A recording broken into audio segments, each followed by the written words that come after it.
Yo, what up, guys?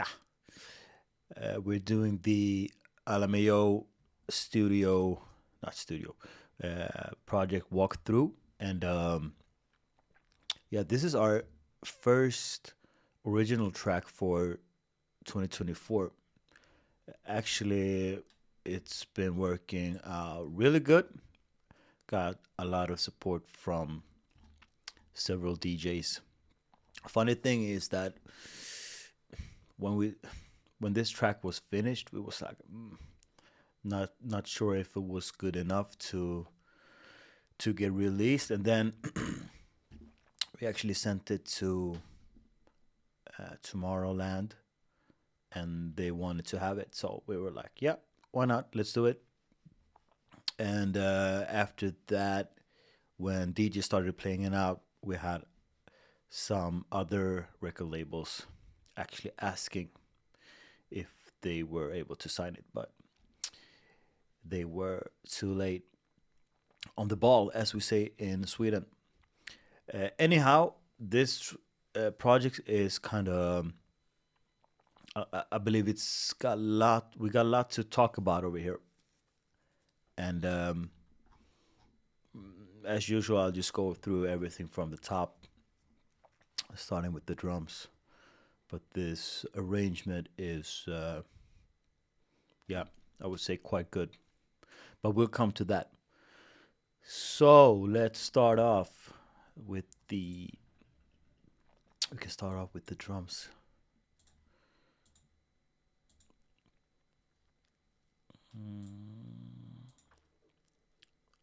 So this is the drums.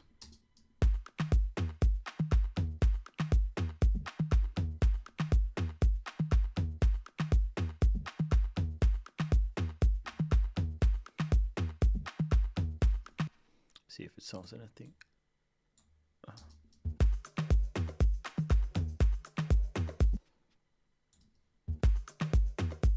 Yeah, pretty much the same. So drums are pretty tight, I would say.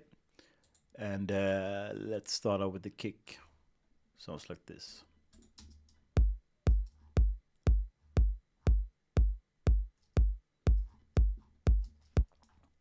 Pretty massive.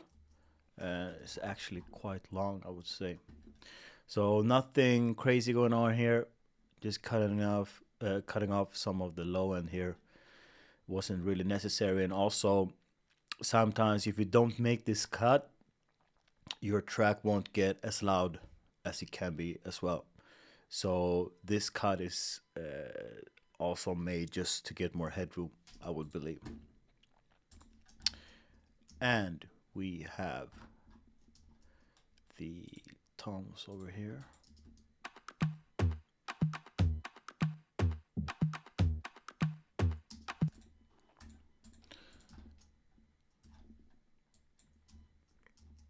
So here's the low tom. No, it's not. Here's the thump, I think.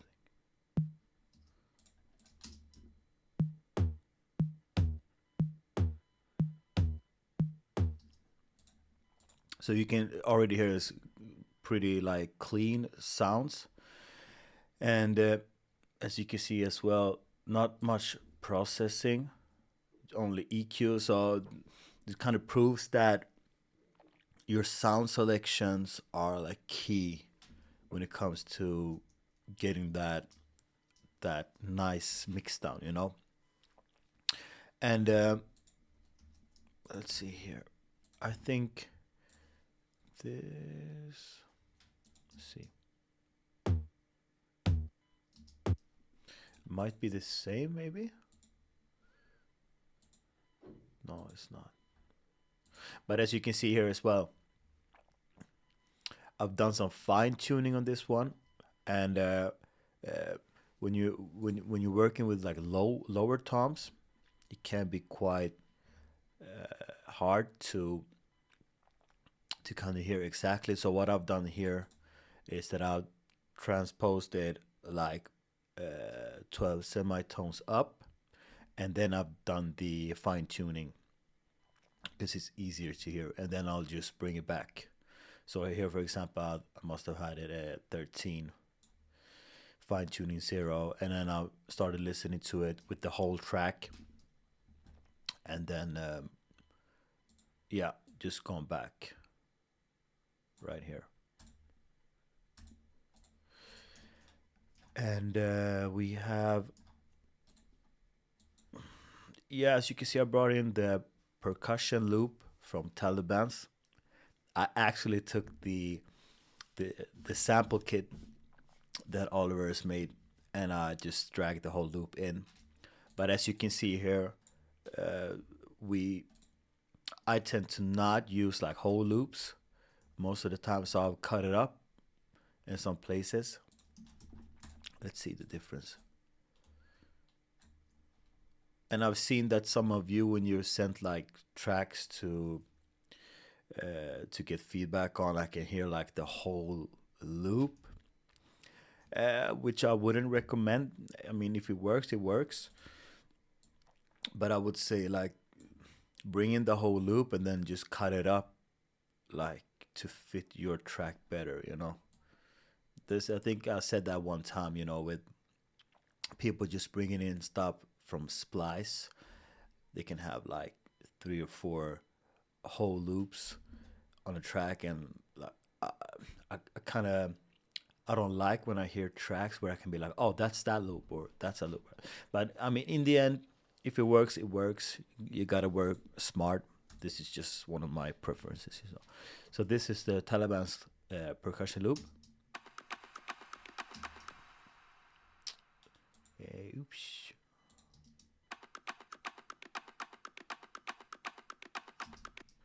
And this is what I kept.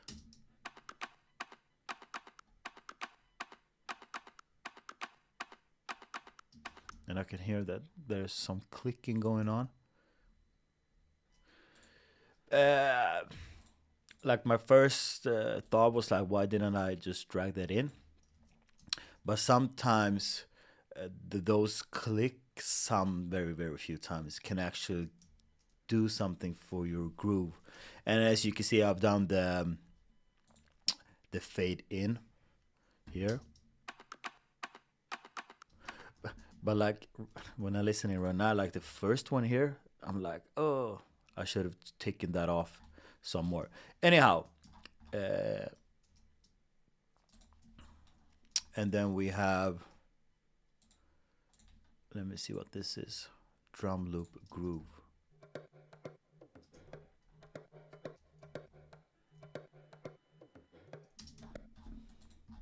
Let's see how this sounds.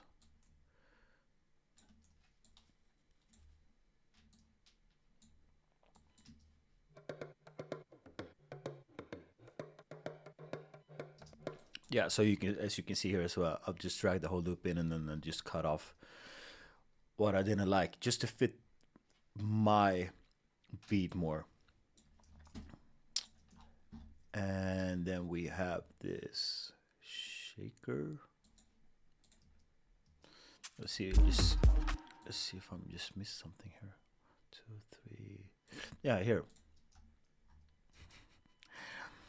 And I don't know, guys. This is also like someone told me like, how do we how do we how do we make music that stands out from the rest of the tracks that's been put out, you know? And for me, it's like doing like crazy stuff. I'm not sure. I like the groove from the Swedish House Mafia one track. The beat is like one of the best beats I've like heard, especially like if you listen to it in the outro, you can hear it more. Um, and I don't know. Maybe I was like I just dragged it in and just wanted to like see if I could maybe do something. I'm not exactly sure what I was thinking, but in the end, I was left with this shot right here. And I mean, you might be thinking like, yeah, but couldn't you maybe like find another Tom just to do the work? Because if we listen to the whole the toms and kick without it, sounds like this. And this is with.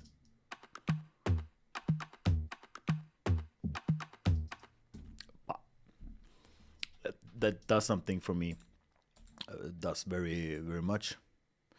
And out of just curiosity, let's see what the hell this is. Because I mean, imagine this is like this is the whole track I just dragged in. Oops.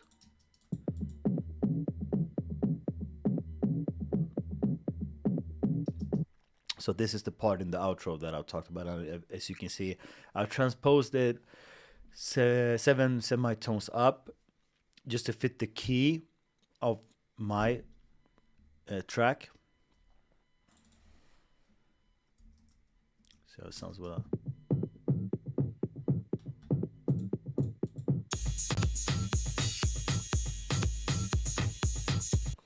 So as you can hear, there's so much going on. So I think it was like a, because I wanted to have the punch to make it like a tom. So I just took that part and this was the frequency that I kind of wanted to have. And as you can see, I made sure to have the fades done as well. Also had the sorry shaper box to do some side chain. And as you can see, I just took the lower band here. And also, like, why did I do that? I'm not sure. Let's see. With the kick. Okay. So the reason for this is that it kind of, you see that it overlaps the kick. And just to make sure, this is just like a mixing and a bit for the groove as well. Just to make sure the kick comes first, and then I'll like duck some of the beginning off, just for it to not clash with each other, you know. Very important. Okay, moving on. Yeah, let's go to the high perks here. So we have this shaper, right? Sorry, this shaker.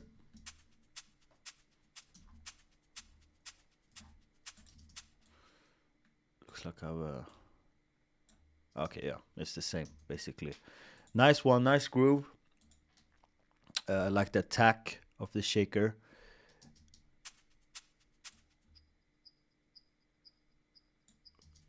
Taking that frequency off, and I have some delay and some reverb. Let's see how this sounds without.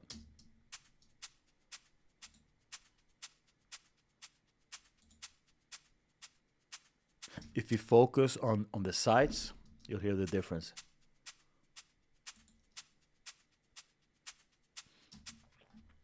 Does it more groovier, you know? And this reverb is to not have it as much in like in your face, and just to give it some space. Here's another shaker.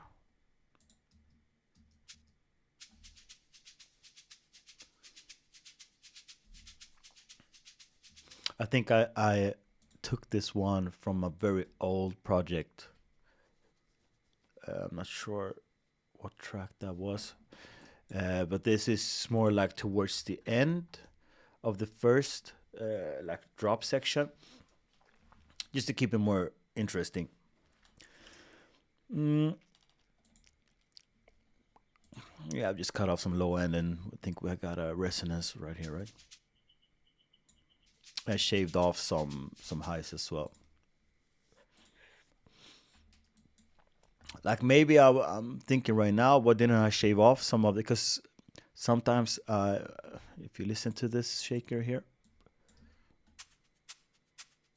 you can see a little dip here. So that's maybe why I didn't do it. But usually for these like very high shakers, I tend to like, not that one. Uh, yeah, do that cut. What is that? This, yeah, the high shelf. So I just put the high shelf, drag it like all the way out, and then just taking off as much as I want. So we have another shaker here.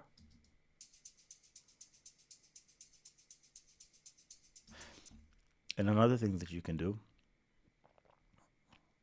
what I do sometimes is push everything to the middle and see what happens to your sound.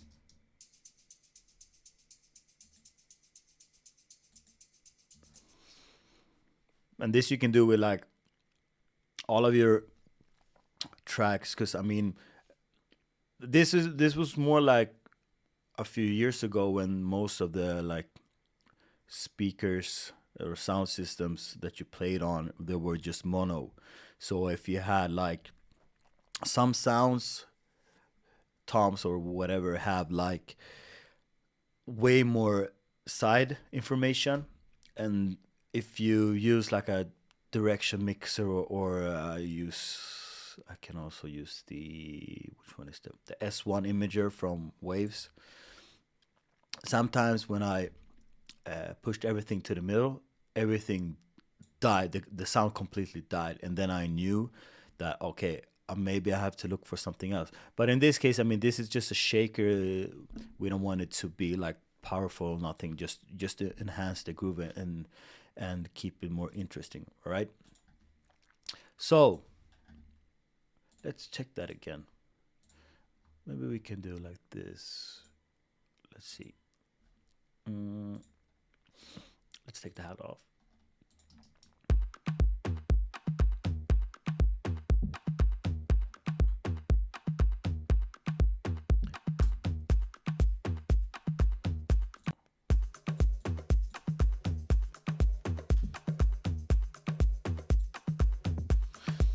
And just to go back to this loop right here, you can see how much I've cut this one off.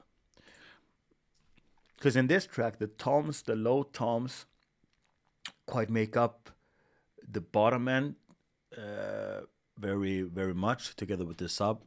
Um, but when I'm adding more layers, like drum layers, I kind of have to realize that, okay, I already have like the lower frequencies. So just adding more of those would just mess up the mix, right? So here I made the decision to really low cut it, just to not conflict.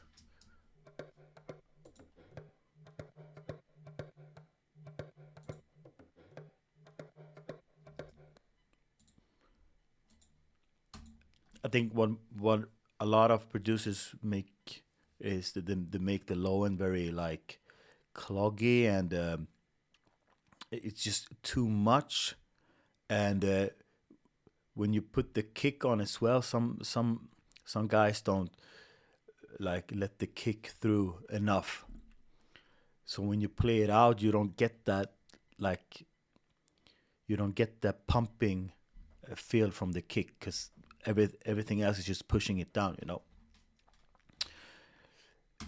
But yeah, let's move on to the clap.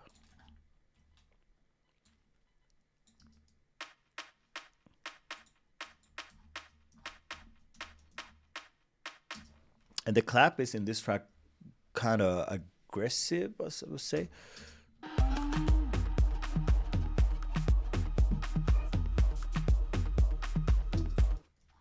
It stands out, I would say.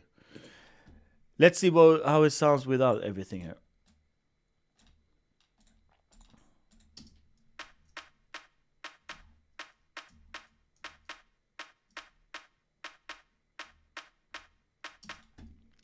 I put some OTT on just to make it, just to get more like frequencies going, give it a bit more bite. We can compare here.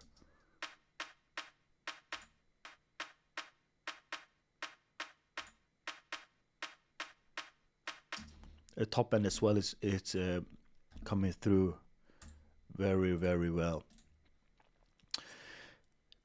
Cut some low end off.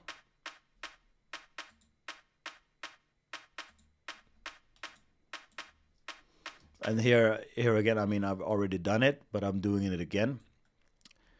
Because sometimes, I think I've said it before that you have to like trust your ears, but sometimes, like, I would say, like the best producers in the world, they don't even have the analyzer going. They're always like listening, just to hear where to make that cut. And as I've said it before as well, when you make the decision on where to cut it, you have to like listen to everything else. But it can be quite hard. So if you're like in the more like in the beginner stage, or not even that, use the analyzers, and then you can see, because sometimes, let's see here for example,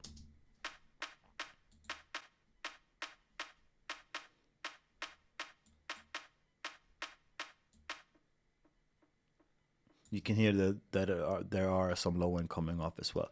But I made another decision, and I think it must be a ringing point here.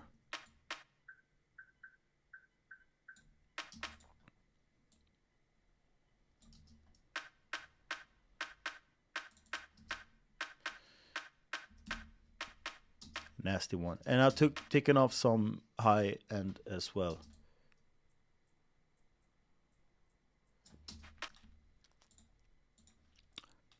Then we have some tape delay, just to make, I think I made a lot of, yeah, like towards the drop here, made some.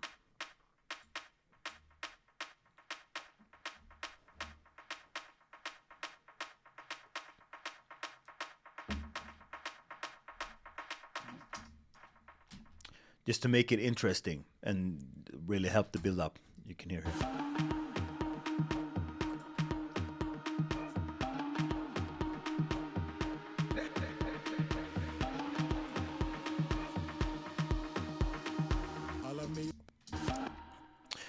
And as you saw the endless mile there, I didn't even use it, so I'm taking it off.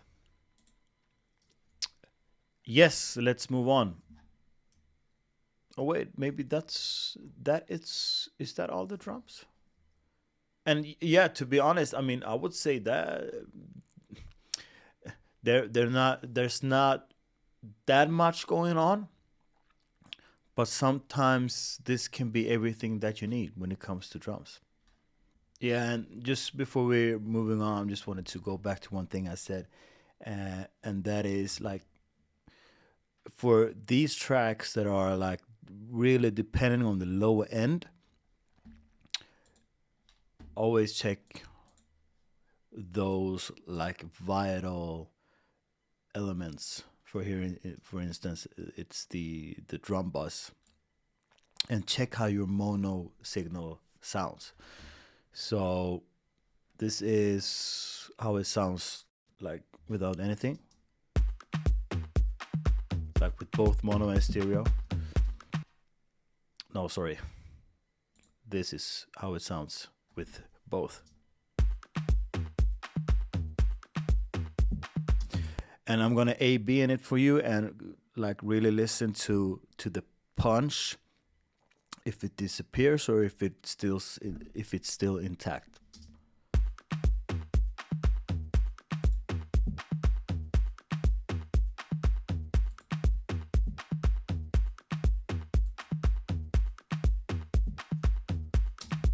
Because sometimes what I realized, like years back, is that some of these toms kind of, they don't have the mid information, and and I always used to like listen in stereo, and it always sounded like super good. And then I don't know who told me, but I like tried it and pushed everything into the middle and made it mono.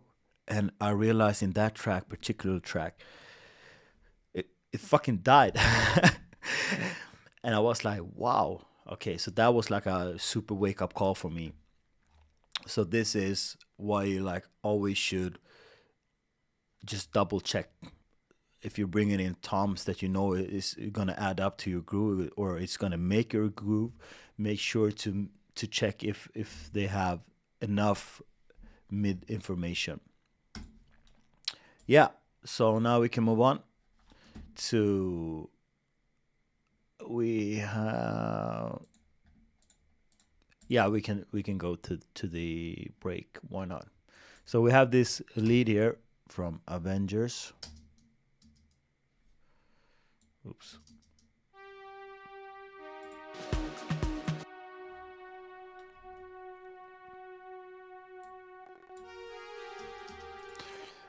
It kind of sounds pretty good without any of these, I would say.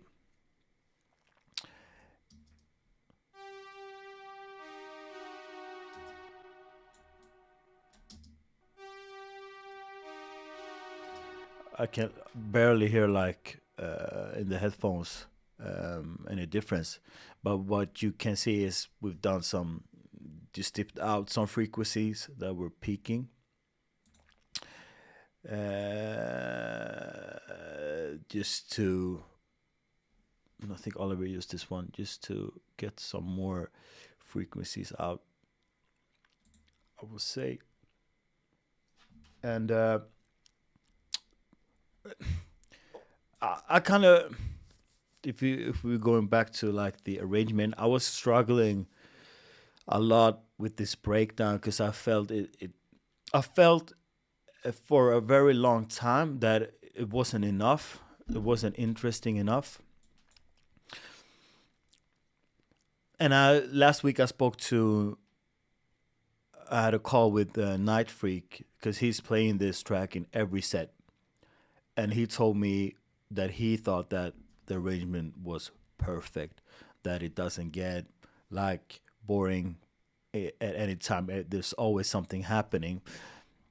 I'm not sure I'm agreeing to that, but hey. Um, but for this track, I honestly can say that I was like, I don't know what to do anymore. So I just finished it, and it kind of worked, right? But for this lead sound, I would say the thing that makes it maybe interesting the whole way is the melodies are changing. You can listen to it.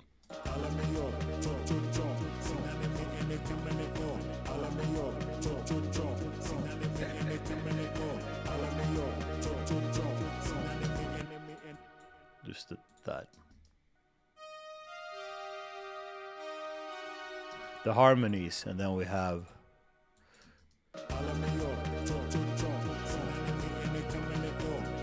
You see, we didn't have that octave here, so that's like continuously like building up.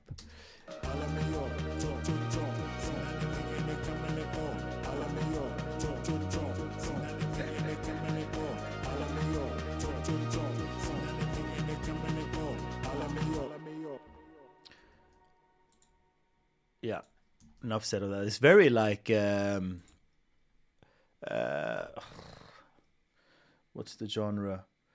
Trance. It's a very trancey lead, uh, but it worked. And that is also just coming back to one of you guys that was asking about sticking out from the rest of the music. Try different sounds.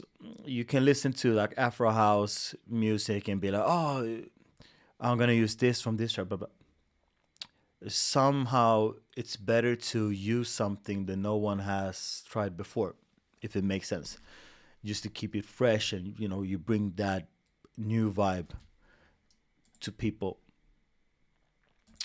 I'm gonna come back to the arrangement. There's a lot to talk about. What do we have more? I had these leads that I didn't use them in the end.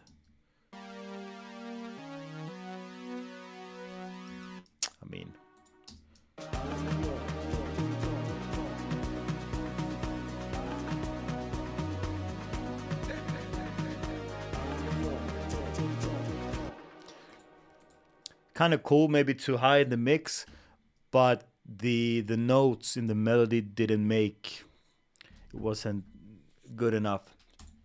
And I also tried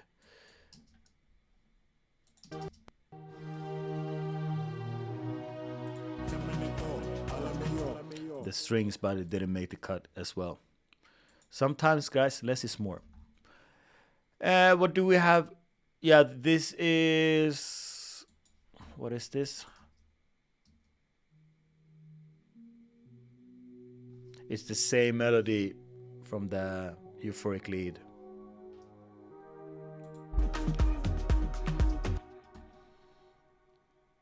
Nothing crazy. What do we have more? We have the Fisher lead. This is, I did this one. Maybe it was Oliver who did this. A while back ago, we used it for several tracks. And it sounds like this. It's kind of the, you know, the horn in the I'm Losing It track, but it's our version. A lot of let's see here.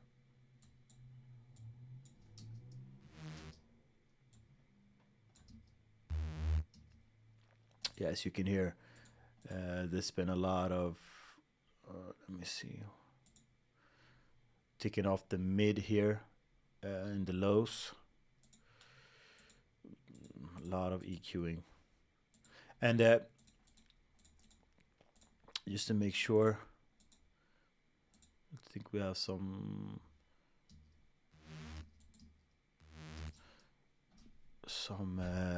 like panning effect to make it wider. But I mean, the EQ, we tend to change the EQ for every track because it kind of has to fit the new track. Also, depending on what key you're in as well. Nothing more to say that I would say. We got a lot of atmospheric sounds. If you've seen our the previous videos, you know that we use a lot of atmospheric sounds. But for this one, you might see something interesting here. But let's start here.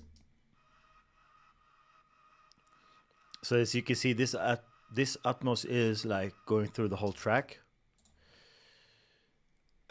Use tremolo to always. I don't like atmospheric sounds being like in the same place. I always like it to like move around. A lot of movement on these sounds. Taking off the highs as well. Remember to make sure to give space, because a lot of these tend to have a lot of. You hear that? Shh, I hate that. It's not necessary. It's better because I mean, for me, it's just annoying. So it's better to get rid of that and make space for like hi-hats and stuff. And also, these atmospheric sounds tend to have lots of resonance as well. You can see that. A quick tip is to make sure to bus all your Atmos to a group bus, and just pull out an EQ and try to find some resonances here as well, and take them off, because you know when they're playing together, they kind of the bumps or the resonances tend to get bigger or greater. So that's one more tip. What do we have here?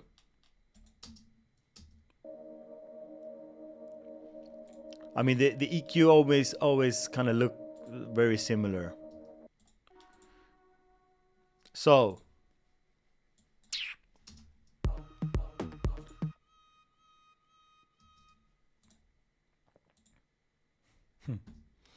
let's see what this is.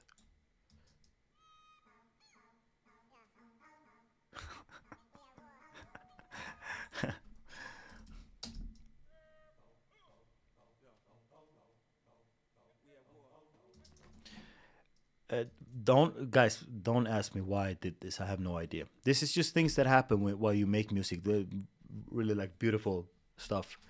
Super random, but I mean, if it works, it works. So I just transposed this one 12 or one octave,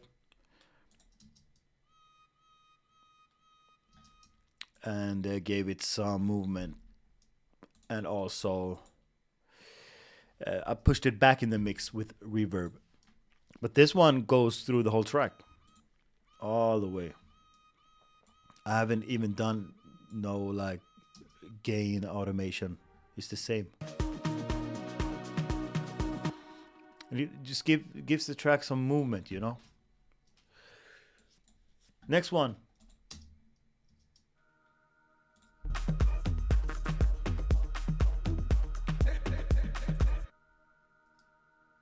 Super like scary, or it gives that like tension. Yeah. Taking off some low end. Actually kept the high end here, I believe. Yeah, because there's not that much to have either way. I used a lot of OTT. I usually never use this much.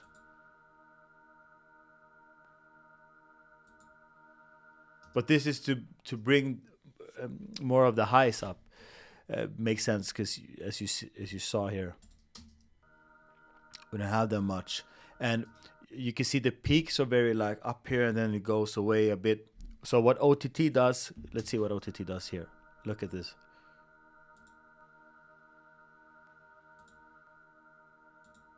It kind of brings everything up here, so it kind of, I mean, it's a saturation plugin, and what saturation basically does is it kind of enhances the frequencies and make them like more. And then a reverb to, you can see this is one is the mix is 64%. It's very much, and this is basically to give the vibe, the like spacey vibe, or the feel. May be careful because lots of these Atmos already have a lot of reverb. So if you add more reverb to that, you will end up like fucking up your mix. So be careful. Here is the next one. Oh, it's the same. It's the same, but yeah, you can see the volume. It's like 10 dB. Because what we used to do wrong, I would say before, was that our Atmos were so high. And we kind of realized that there's no need for them to be that high. It just, your Atmos should just be there to give that extra kind of vibe to the track, but I mean, it's not like a main sound. So make sure to prioritize them very late. Use a lot of Atmos here.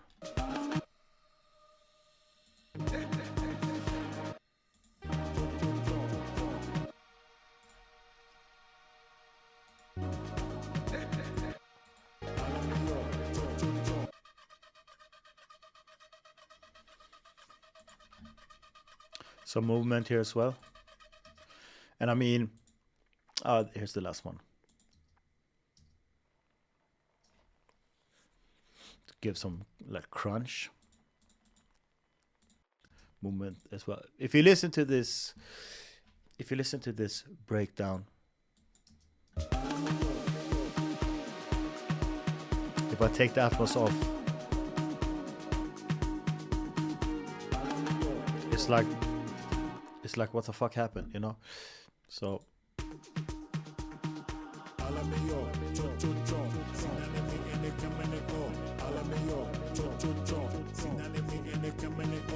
the break kind of dies without the Atmos. So for this one, I think, when I was talking about it, I didn't know what to add, or it felt kind of that I was missing some stuff. Atmos kind of saves. Uh, they kind of saved me in this track, basically, to keep it interesting, and fill out the void I was looking at. What is this? Okay.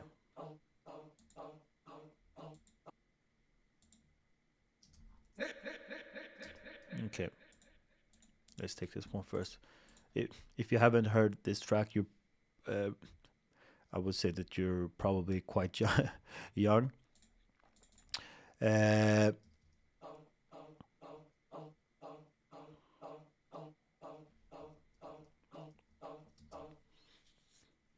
this is like from the beginning of the track, in the Jesus Walks. I think, to be honest, I think this project might have been like an attempt to make a remix of Jesus Walks, if I remember correctly. But it ended up not being a remix. But these elements were kept. So this is how it sounds without the processing. Let me see if I've... So yeah, so I'll transpose them also to fit the key.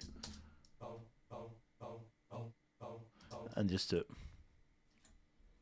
We can do it like this. To just show you what the hell this is. We at war. We at war with terrorism. Yeah.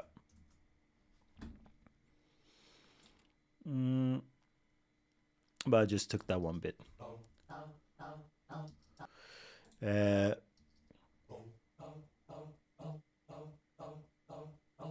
Just use the format here to make it a bit darker. Or deeper, maybe. Took away the sides a lot. This is the boxy frequency. And the low end. Not necessary. Another EQ just to cut off more of the low end. Sidechain.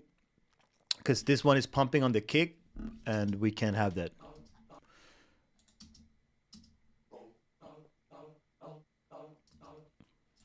Just a bit.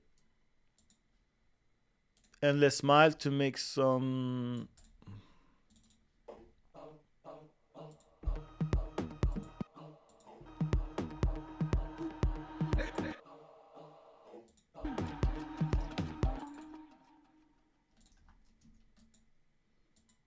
Oh, I missed that one.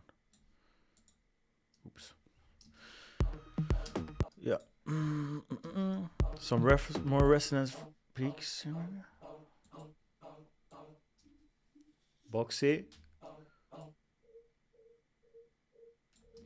Just annoying.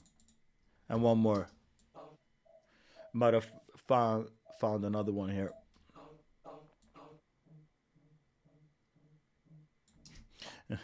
Just to show you guys. Okay, nothing there. Low cut. Low cut.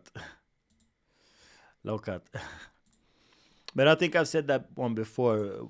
While working on the track, we always go in and maybe realize that, okay, we need to cut some more, or so instead of going back to a previous EQ, always put up a new one.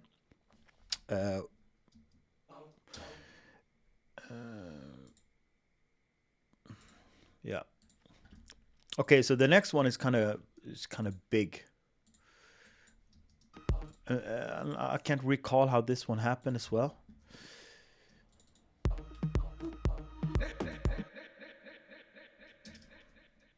And let's see what part that is.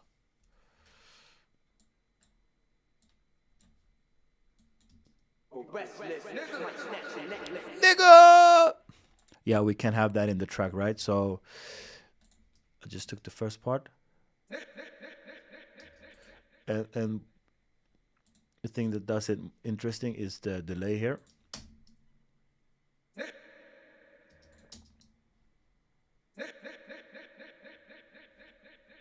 It's super long. And this one as well goes through the whole track. We have it in the drop here.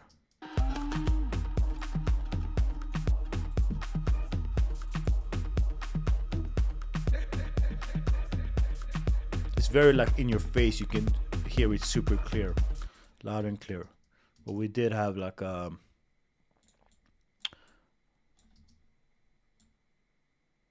oops.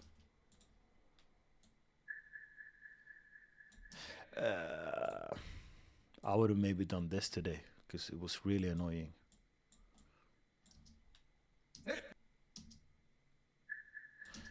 Could have taken more of that off. Anywho.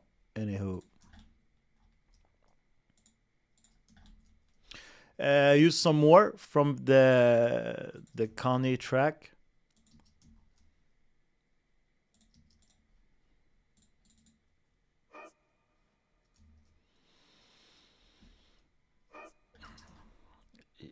Yeah, I'm not sure what that is.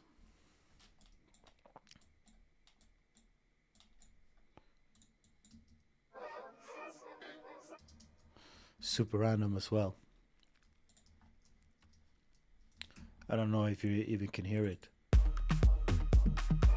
Oh yeah, you can. It's not a super like good sound. I'm not liking it, but it works. And this is why I've pitched it down and up so much that it kind of just destroys the whole sound. Yeah. And then we have some like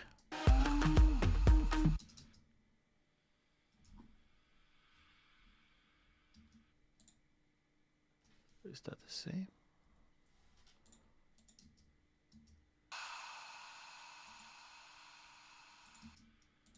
That's interesting. Let's see if that's the same. It's the same. But pitched. I'm not super sure why I did that. I think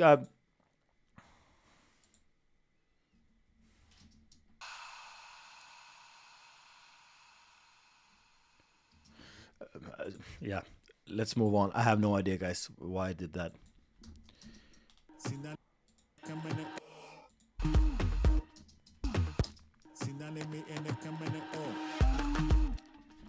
Just reverse up to the drop. Oh, I just realized I forgot to show you the fill, drum fill. Let's show you.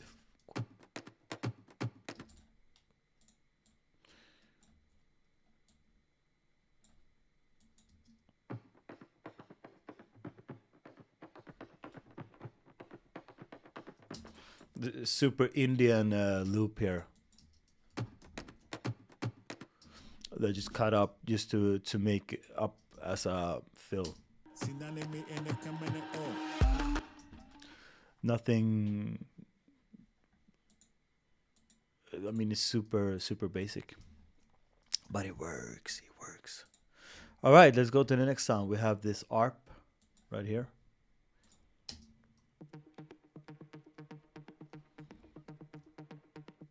And I'm not sure if this is a sample or if it's something that I've bounced out.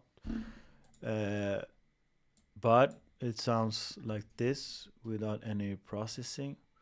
Let's see.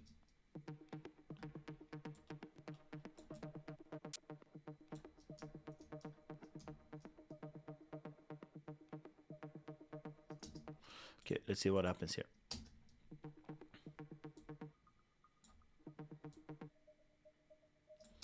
Some dipping. We use the alloy here. Took off some of the. I always forget what the name is. This is a. this works like a noise gate. So it kind of, I can show you what happens.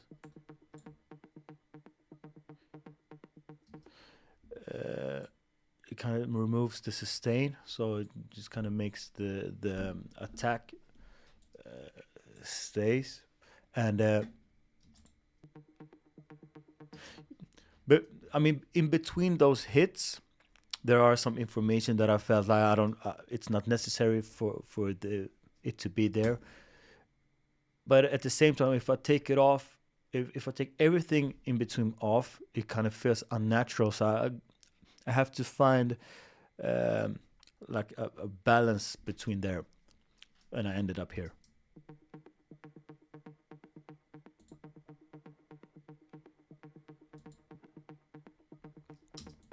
Gives a bit more bite to the attack as well, because sometimes you don't have to enhance the attack. You can just take away the sustain, and your attack will become more transier. You get what I mean. Use some OTT quite a lot.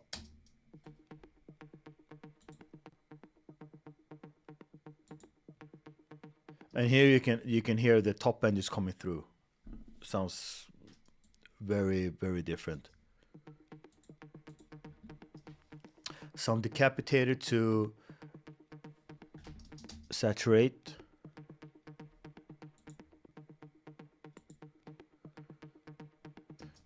I can kind of beefs up the sound.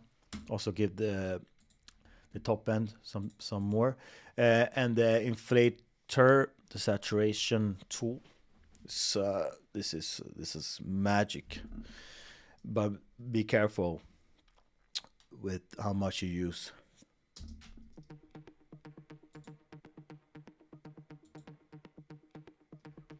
One of the best like enhancers out there, I would say. Some sidechain and some plugins to just make some automation. Here, for example.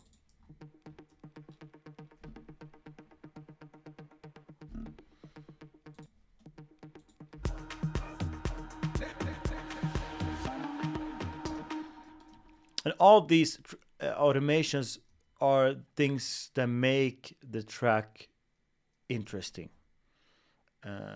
If I would have stripped off all the automation of this track, it would be super flat and super boring. That is something I've also given a lot of feedback to some of you, that your track might be good, but it kind of stays the same through the whole track. So using lots of automation basically makes your track interesting, because it changes up, right? So I think we have finally arrived to the main sound. This one.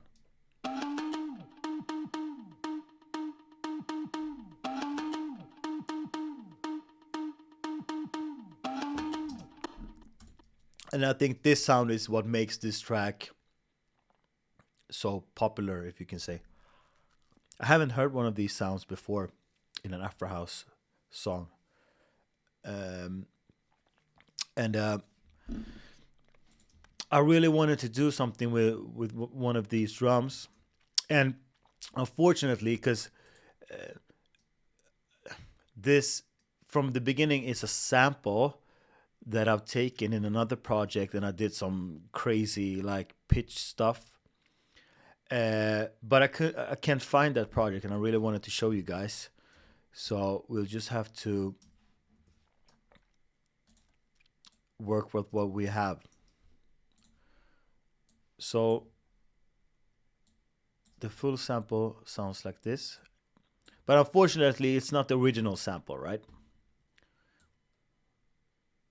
Let's strip everything off.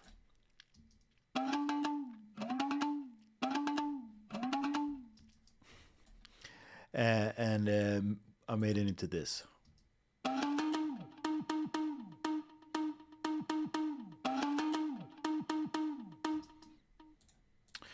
So you can see the channel strip is crazy. Uh, and so if we go back to the original, not original sound, but let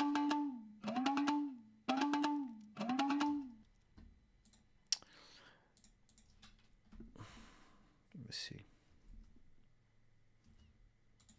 No. Yeah, so from here I just chopped it up and then tried to find that groove that fit with the beat, basically, and didn't take that much long of a time. But I had to play around a lot and lot with the pitch, and let's just check these, see what's happening. Oh,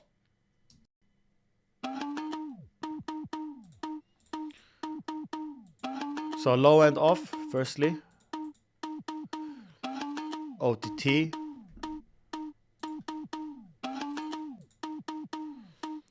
inflator, so more enhancement. So after I did the these two, the saturation, this frequency just flipped out, so I had to tame it a lot. Then we have the fresh air, which we usually use for vocals, but this is an easy tool to get like nice mid high frequencies added to your sound. So without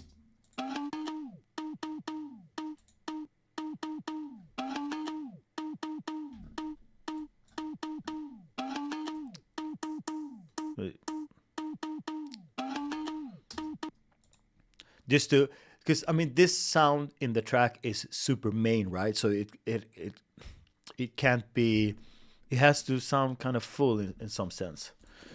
So I think Oliver did it, clip the shit out of this.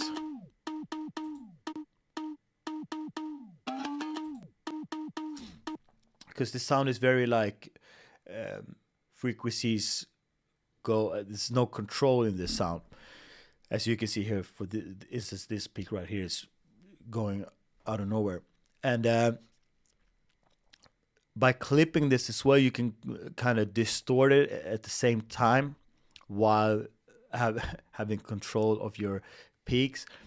So it's kind of two decisions in one. One is to have control over the peaks, and the other one is to like distort it some more. Then we have some side chain.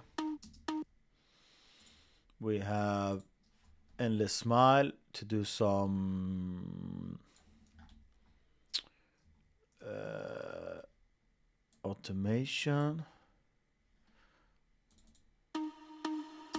Yeah, this is towards the second drop. Other than that, yeah, this is also for automation. This is also for automation. Super massive from Valhalla. I'm gonna show you. Is doing a lot, especially like in the first drop right here. But let's check. We have some additional reverb. We have some H delay.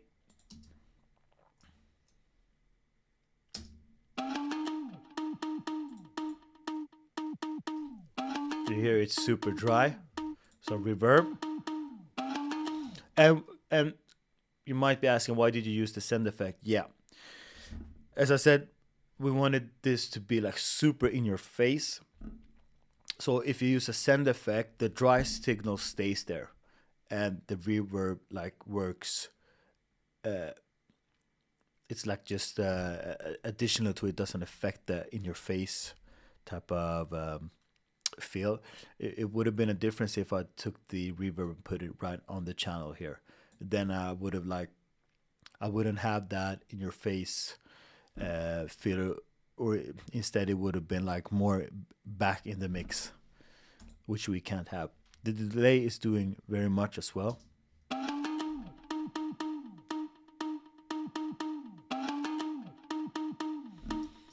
Super groovy. Some chorus.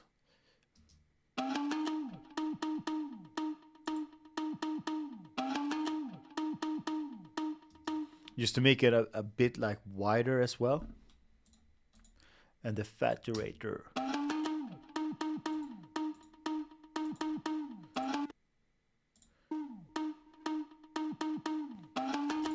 Distortion basically. So, I mean, the thing I've chopped up here. Imagine having that like from the beginning to the end. It would have been like super boring towards the end, right? I almost feel like it is a bit repetitive towards like the second drop. That's just my opinion. So what I had to do is I had to, like, for the arrangement, keep it like interesting.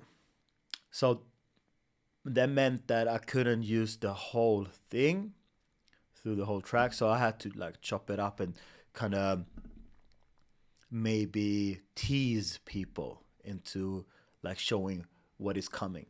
Because this is what I actually spoke with Night Freak of, and he told me like it's super important. This, so I mean, today how the industry looks and how people kind of how they perceive music, especially in the clubs. In the clubs, you kind of want to have something happening all the time. Otherwise, you're going to see people just standing there and be like, yo, bro, can you change the track, you know? So for this one, I just wanted to tease this main sound a bit. And that is where the massive, super massive plugin comes in. If I take it off, it would have sounded just like this.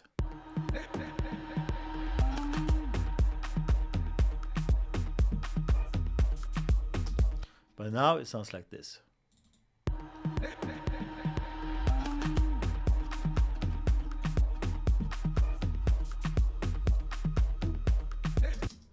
Let me solo that for you.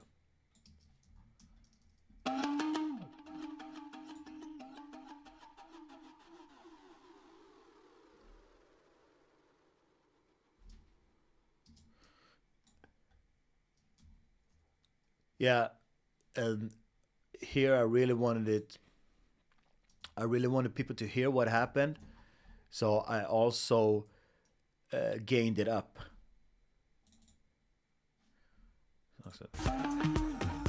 And this is where it goes down to the to a transition part before going into the build up.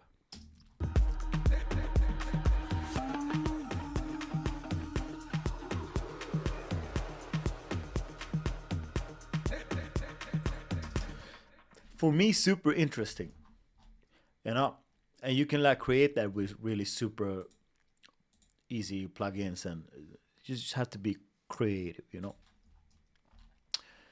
And yeah, and I'm just teasing it here.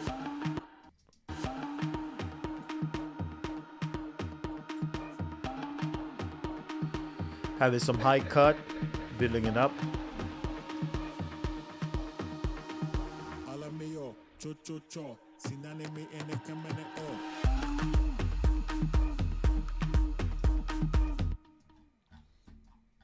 Yeah. And also what I did here, because I felt that it was missing something. So I bounced the sound and I reversed it. And as you can see just here, there are some empty parts that I kind of wanted to fill in. So without, it sounds like this. But with the reverse, it sounds like this.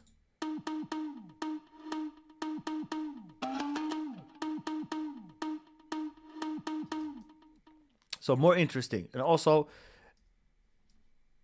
I forgot to show you the stop thing here. If I take away this, the fade outs with the vinyl stop sounds like this. And now it sounds like this.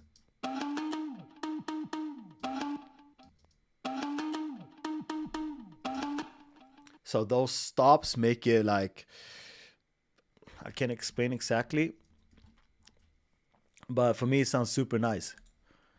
And I think I did use the stops for these first hits as well, but in the end I was like, no, that's just too much, and I only kept these ones. Yeah. And into the break we have, into the drop we have a big reverse here.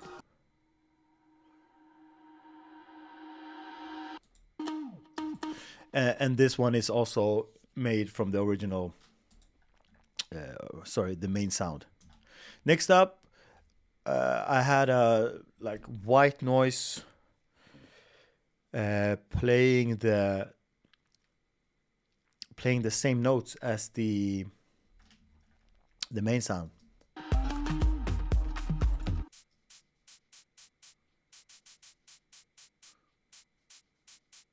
But I added some notes as well. This is only to like enhance the groove, and have one like extra element to fill up the track with. So this is without, and this is with.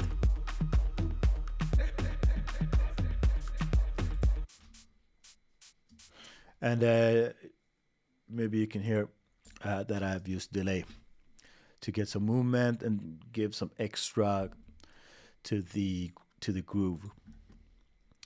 And we also added an extra stab.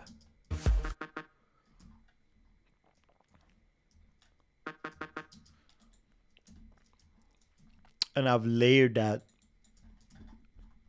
later here with, because this is like the thing with arrangement, keep it interesting all the time. So I made a decision to have it come in the first drop here, but together with the main sound, it sounds like this.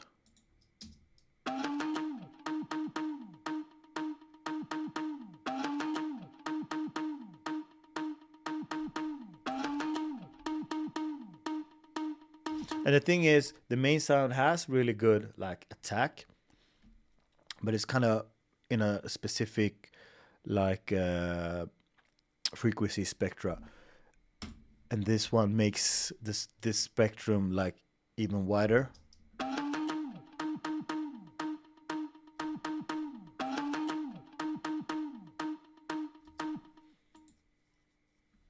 So it kind of enhances the attack as well.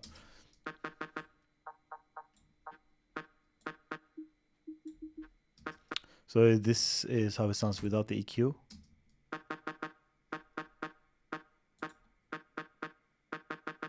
And you may wonder, why did you use this cut?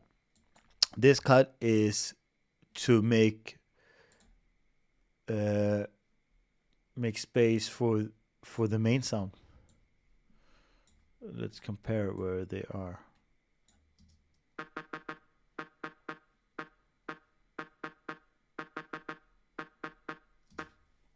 So that's a mix decision.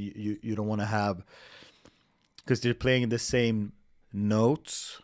So this is to kind of make them fit together more. All right, that's that. And let's check the vocal. And yeah, this is actually my voice. And did it in one take. Crazy story. I think I came home from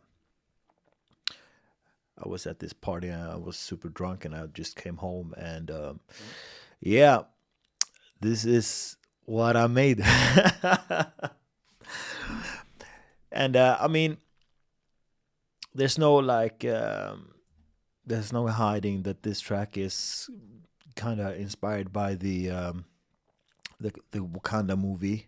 You hear all the sounds and whatsoever, and yeah, it sounds like this.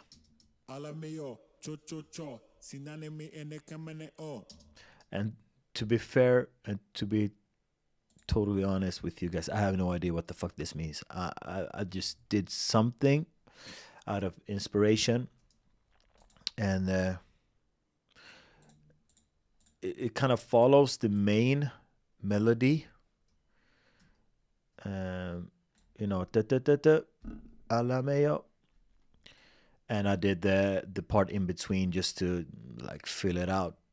But I had this idea that the pre-drop should be like, should go down like this. Alameyo, cho cho cho, sinaneme ene kamene o. That was super planned. And I recorded the vocal in another project. Put some, made the voice deeper with the formant. Didn't pitch anything. And this is just to enhance and take away like bad frequencies of it. But I kind of liked the vocal, so I wanted to have it in the, I wanted to use it in the breakdown section as well. And so I did. So, and this is also the thing with like arrangement, because it's on the, it's almost getting like too repetitive. And here, for instance, Alameyo, cho cho cho, sinaneme ene kamene o. I'm just looping the whole thing here, as you can see. But the break starts here, so I wanted to like have something, and so I just chopped it up, the first part. Alameyo,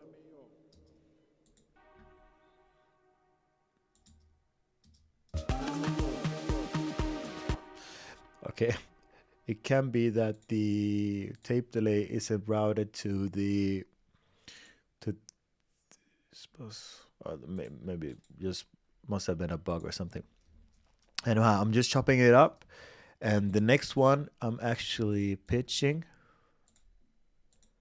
I think. No, I used this vocal transformer, put it on Robotize, and just enter the key. And here you can change, you can go down an octave or go up. But I wanted to have it like verby and just be something different from the first one. Alameyo, So that's one is deep, and so I do. Here is the same thing, and then I wanted to take it to incorporate more of the vocal. That's it. Alameyo, And I kept these ones here just to fill in the void, because it would have gone too long without anything happening, you know. And here I'm just doing the whole thing, and yeah, I'm using reverb in the beginning and high cut just to introduce the vocal, and then when the break really like starts, Alameyo, cho cho cho, sinaneme ene kamene o. Alameyo, cho cho cho, sinaneme. then I want it to be like kind of main. I did try to put some layers in the other project. I'm not sure that they're no, but I ended up not using them. It was basically like harmonies. but I felt it was too much. Sometimes it's just I'm that guy that often like overcomplicate things, and in the beginning I used too much, and with the years I've learned to just strip off lots of.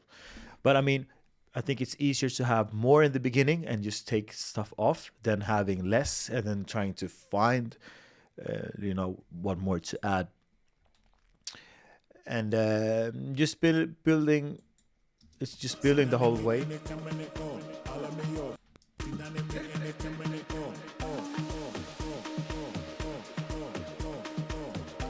And here I'm just looping it. I'm just looping it like we do like in our previous projects. You've seen this before, the tape delay effect. Super nice. Working up the tension. Endless smile.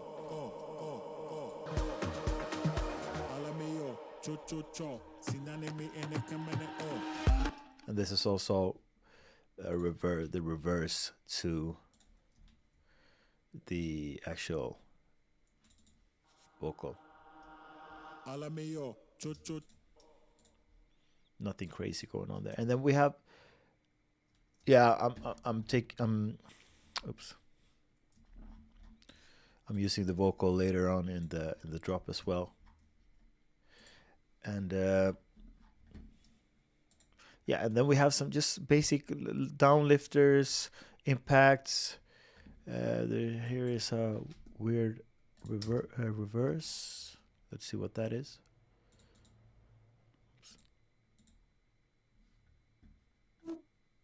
This is kind of cool, actually.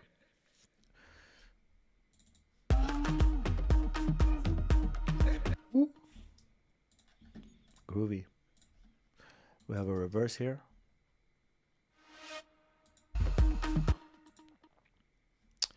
Uplifter. I've just transposed it down one semitone just for it to end at the right pitch.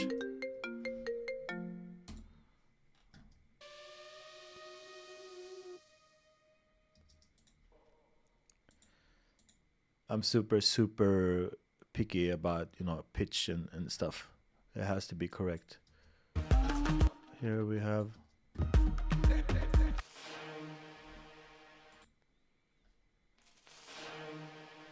super weird sound.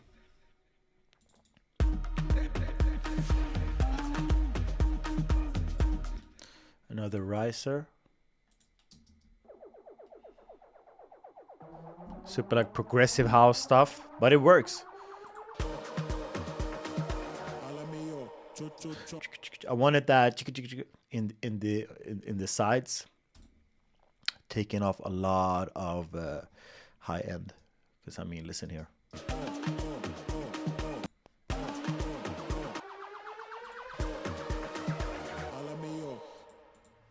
No need to. And for the last drop,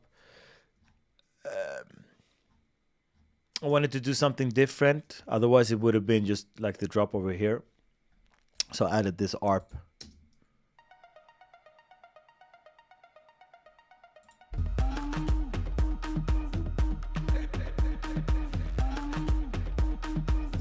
And I've used the alloy from Isotope just to take the sustain away between the notes and to get the attack more popping. I've used the reverb just to get it more spacey, like behind the main sound. We can compare them to the main sound as well. If I can find it. Here it is.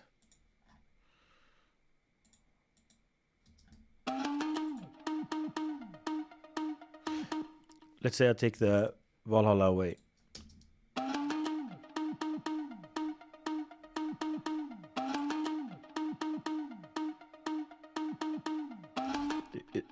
It makes a difference with the placement of the sounds. That is all the sounds in this project. I think I'm gonna speak about some things here next. I just have to My partner just called me. I had to take that call. But I'll see you in a bit. So I'm gonna talk a bit about the arrangement of this track. As I said earlier, I spoke to Night Freak, and he totally loved this arrangement. He told me that when he plays it in the club, it kind of it's so interesting all the time, and it kind of takes people on a journey, almost. I'm not sure I'm agreeing with him because I feel like the break, when I play the break in the clubs, especially in Sweden, it's too long. Um, but I'm not sure how it is abroad. It can be different. I know the Swedish crowds are super difficult when it comes to this kind of music as well. And yeah, I'm just gonna show you some quick like things about the arrangement here. This uh, worth mentioning. So already in the first drop, it's after like 1 minute. The thing is, this is I really like this because it's super groovy, uh, and I mean with the main sound here, it's another feel. This is more like dance for me. When I hear this drop, I'm just dancing. When I hear this, it's like put your hands up almost. So I think the drop is like 45 seconds ish, and as you can see here, I'm adding stuff all the time. I'm adding stuff here, I'm adding stuff there, just to keep it more interesting. So some of you guys, when you send me like tracks, I can see that, I can hear that it's basically the same loop for so long. And unfortunately, when you play a track out like that, these days, you kind of make the crowd almost go to sleep. So, like from here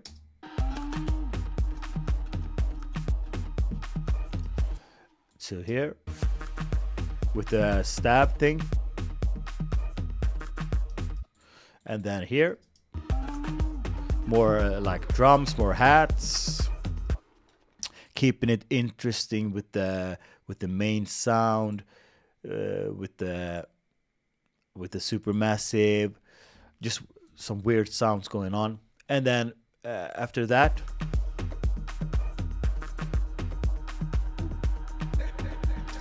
also here one thing that's good when you're entering a breakdown section is this big reverse over here, because it's letting people know something's coming. And I think first I had the arrangement going from this part directly to this part, but I kind of felt that it was a bit too stressed, so I wanted to have this transition part here. Um,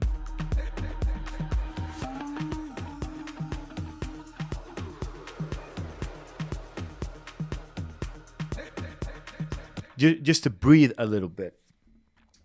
It kind of feels more natural going from this in to the build up right here.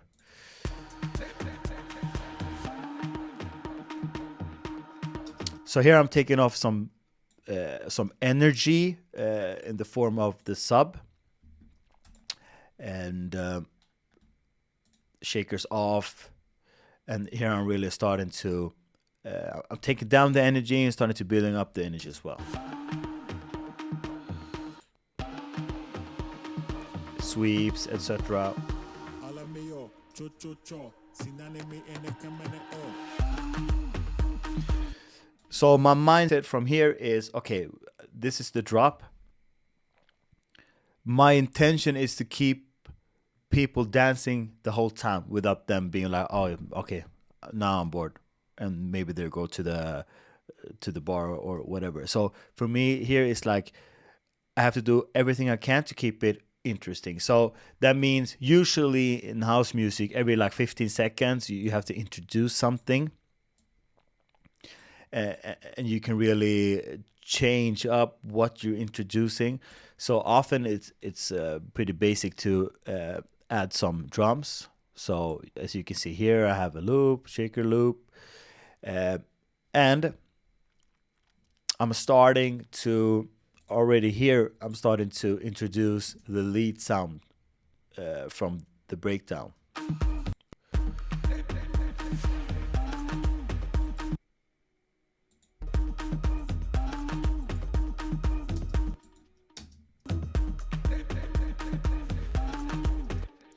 And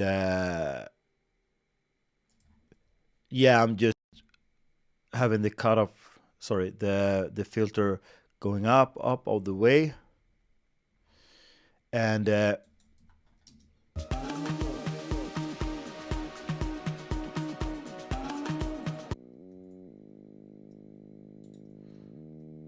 you see I've done the low cut here, just to, I mean, you're going from here.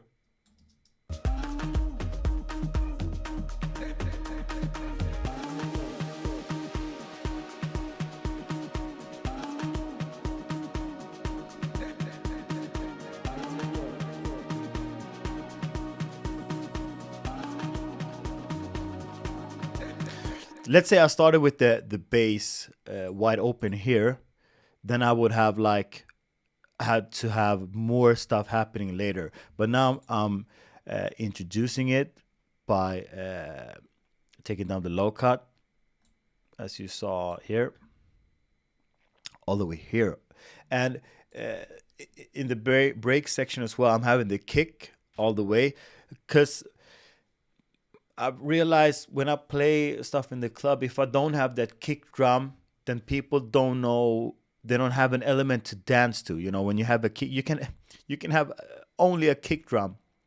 I think Dada Life did a track with the drop is just a kick drum, and if you have a kick, then people have something to dance to. So having the kick the whole way in the break is for me almost essential. But I'm, as you can see at the automation, I'm lowering it down. But you can kind of, I don't know if you can hear it here. But in the club, you'll definitely hear the punch of it. So here, as I said, here as well, I'm fighting to keep it interesting all the time. So either I do it by switching up melodies or introducing, like I was planning on, introducing like different instruments. I didn't use it in the end.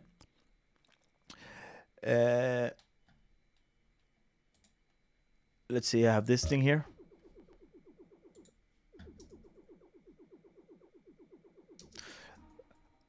Super random thing as well. I just took the riser from the build up, took, I think, the first part and just looped it, just to have something to take the energy like forward, you know, some driving elements.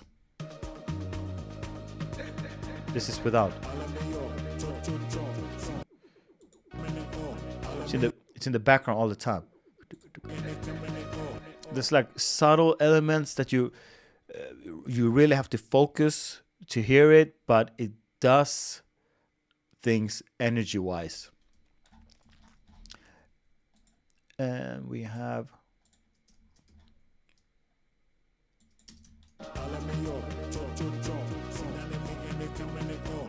these are also like super random. It's not essential, but it gives something as well in the breakdown. So as I said before, for me, I kind of feel like this is almost a bit too long, but at the same time, I didn't want it to be too short, because I really like the bass line I did. The bass line together with this melody is, for me, is I really like it.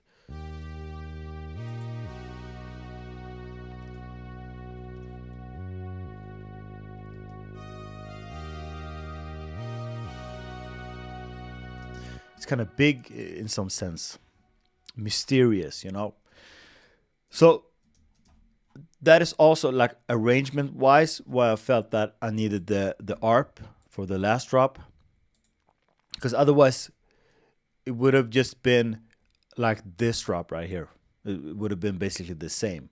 So I wanted to switch up a bit. I know a lot of like some Afro House producers, they don't give a fuck. They almost like copied this part here and that's it. But for me, like we're coming from like progressive house. This is almost, I mean, if you sent a track to a label and your second drop was the same as the first drop, the first thing they will tell you is like, you have to do something, you have to add another instrument or another element in your second drop. So that's something that has kind of that kind of stuck in my head.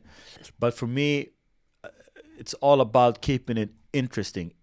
To be honest, and this is like, I know a lot of you is like always asking, what do you think about this? And you know, to give feedback to someone is always good, but I mean, in the end, you have to do things that you like. You know, that's super important. I mean, let's say that you made this track and you didn't change up things, blah blah blah, but you liked it. Okay, fuck it. I would say release it. That is kind of the basic like mindset you want to have to it. Don't ever kind of make people make you do changes that you don't like, you know. But you have to listen to a lot of music as well, different music, just to, you know, be up with how people, you know, how they arrange or etc. Blah blah blah. It's always good. And yeah, that is also why I did the second drop. It's only like 45 seconds. Usually it's like 1 minute. But after this, oops.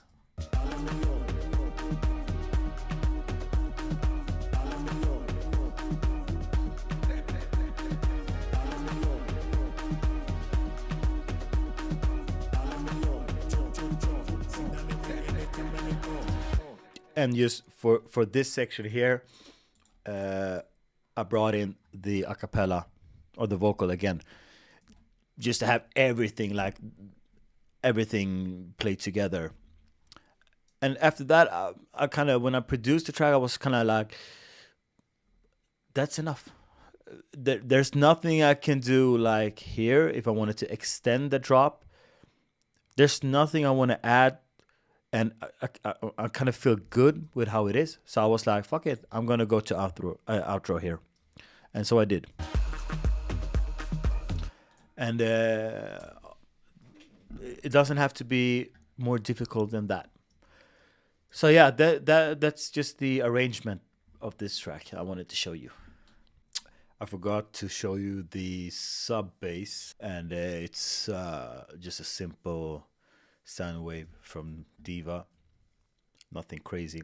What is interesting though, I'm going to show you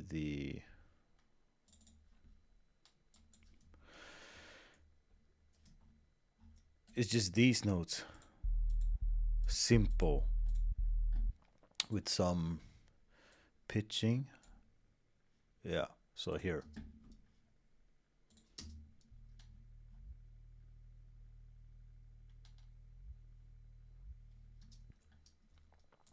And I'm not sure, but some reason I felt like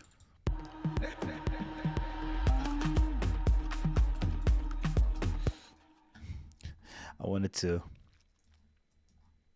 switch up the notes, like here on the drop, just one time, and here and here. And what it does in this track is that it gives it some extra movement. So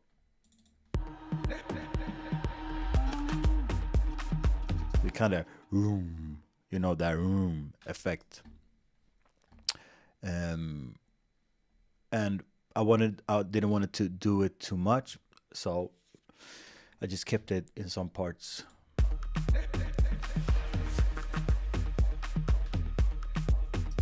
Because I didn't want to overdo that thing. And as you can see in the second drop, I don't do it in the second drop.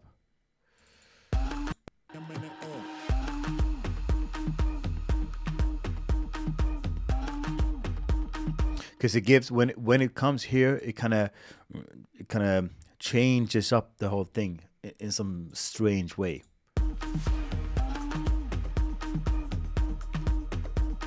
It's kind of hard to explain. No, I'm lying. I actually did it in the second drop. Let me see. Alameyo, cho cho cho, sinanemi ene kamene o. And this is just some randomness, which is quite good sometimes. Don't overthink those kind of things. Just do it, because no one can tell you that it's right or wrong. You decide what's right for you. Yeah. I think Oliver is going to talk to you more about the whole mixdown, mastering. What is interesting in a track like this is how you mix the tom, kick, and bass, because they're in the same frequencies, right? And how to decide how much bass you want to have compared to the toms and kick. The whole balance there is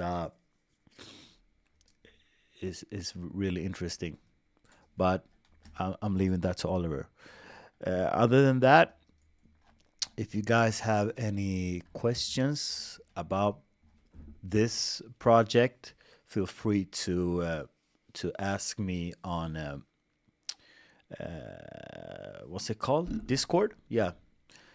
And just to make sure, we're pretty fortunate because we haven't released any promos of this track because we got denied by the label. But we were able to do this walkthrough, which is was pretty important for us, just to show you guys, because this is the first original Afro track for us this year. So it was kind of a big thing. So yeah, other than that, I hope you have a good day or night, or depending on what time it is, and stay tuned for the next video. Take care, guys.